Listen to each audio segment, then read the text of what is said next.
in those areas, the Fed, for example, if you followed the monetary policy, has injected money supply big time since about May of this last year. There is an enormous amount of excess reserves now present in our banking system. And that all the measures of the money supplies are increasing rapidly. And someone said, I mentioned to me earlier, said, hey, you're going to say that anything is good news. Well, it's been kind of hard to pull it out. But if there is good news, part of the good news is this expansionary monetary policy. I do expect to lead to a rebound in the economy during perhaps as early as the second half of this particular year. Certainly by the last quarter and on into the first quarter of next year, that injecting this monetary stimulus into the economy is in fact going to make a difference.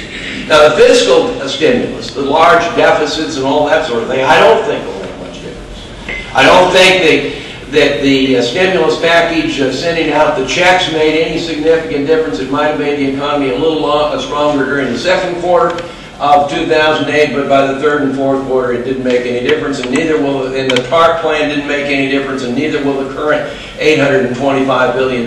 Look, if large government expenditures and large budget deficits led to prosperity, Japan should have been enormously prosperous during the 1990s, but they weren't. Europe should be very prosperous. They have not been. And if you wanted to look at it in terms of states, if that was sort of the recipe, big government expenditures and large budget deficits, although there's some restriction of this at the state level, that states like New York and Michigan and Ohio and Pennsylvania and California, they should be like, you know, taken off like wildfire. But they're not.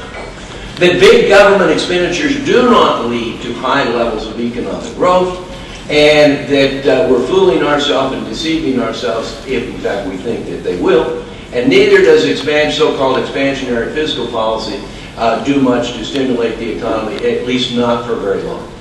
So I don't think I do think the monetary policy will make a difference, and I do think that it will lead to some uptick in the economy in the not too distant future. Now, having said that, I gave you a little bit of a silver lining. Let me say that monetary policy, in my judgment, is also well off course, and that the Fed, for at least since 2000 and really back to 98, has been trying to do things that it really cannot do. And again, I'm going to refer to my mentor, Milton Friedman. That Milton Friedman, most of his message about monetary policy is the lags in terms of monetary policy changes are long and variable. And